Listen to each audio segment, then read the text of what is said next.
고전 속에 길이 있다. 저자 오강연입니다. 오늘은 책에 대한 간단한 소개를 하고자 합니다. 이 책은 1월에 발간된 책으로 몇 년 전 1년 동안 신문에 매주 연재되었던 내용들을 모아서 책으로 엮었습니다. 한 장을 넘겨보시면 지은이에 대한 소개가 나와 있습니다.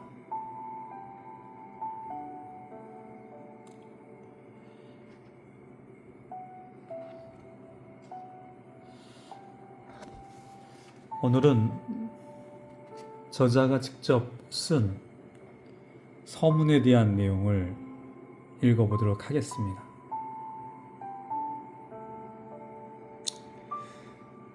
매주 1년 동안 지역신문에 연재를 하였다. 고전 텍스트를 대중에게 알려 함께 읽고 싶었다. 오늘을 살고 있는 우리가 당면한 개인적인 삶의 문제, 공동체의 복잡한 문제, 국가적인 문제, 인류의 문제 등 그 해결책을 찾는다는 것은 참으로 쉽지 않다.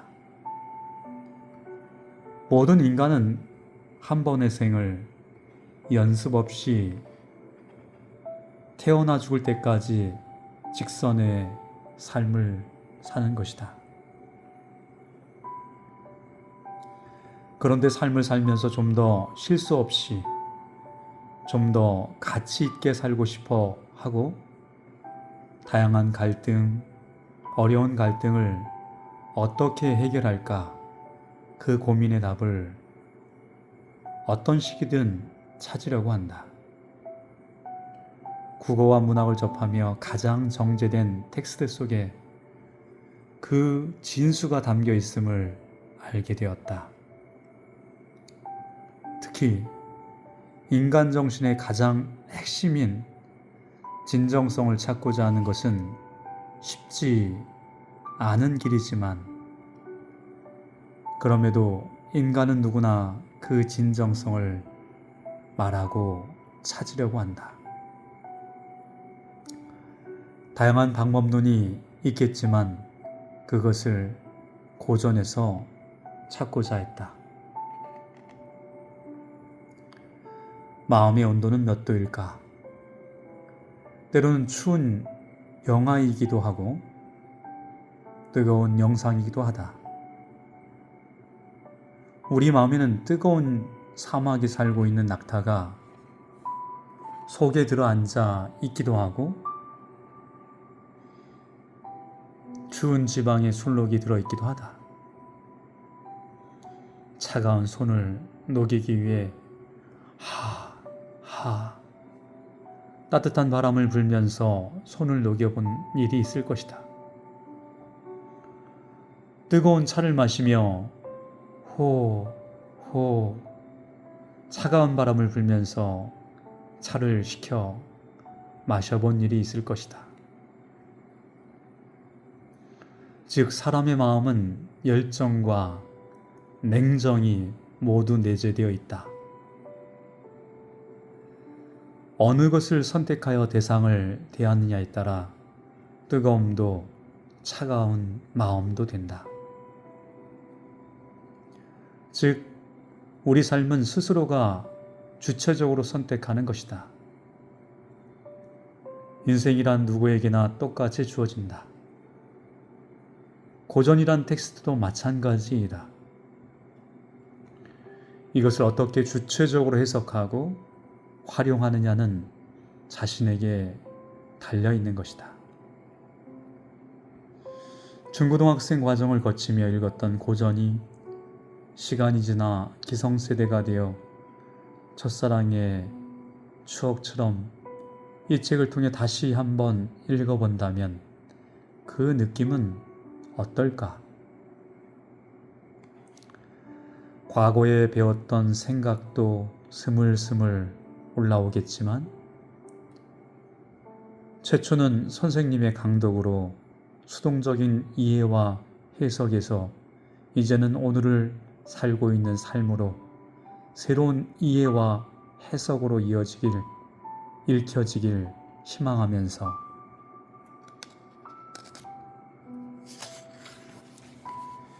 이 글을 정리했다. 즉, 지금과 동떨어진 박제된 과거의 이야기가 아닌 현재로 재해석되어 새로운 의미로 다가온다면 고전의 진수를 제대로 깨닫게 되는 것은 아닐까 한다. 이것은 하나의 샘플이다. 일상을 사는 이가 고전을 읽으며 어떻게 의미화하고 그것을 삶으로 반영하여 적용하며 사는지를 보여주는 하나의 사례이다. 삶을 살면서 관계한 정치, 경제, 환경, 교육, 예술, 사랑, 가족 등의 다양한 문제를 어떻게 접근하는지를 진솔하게 보여주는 고전 텍스트가 포함되어 있는 54편의 에세이이다.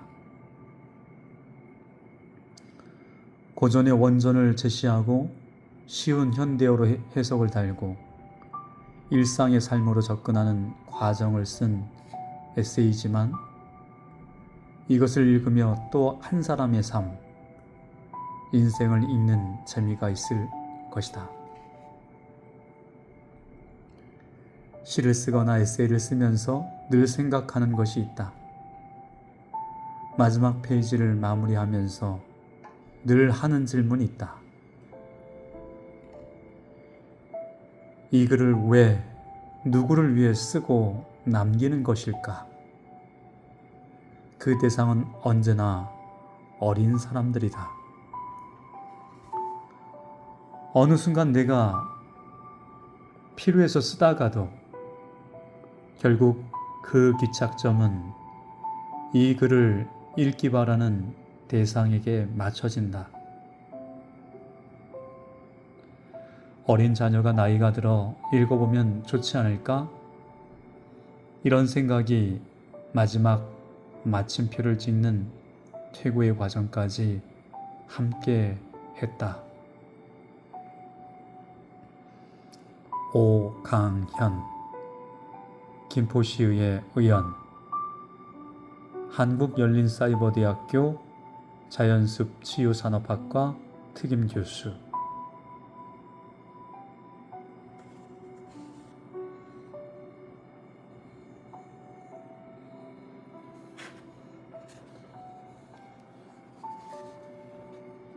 오늘은 고전 속에 길이 있다 저자의 서문을 함께 읽어보았습니다.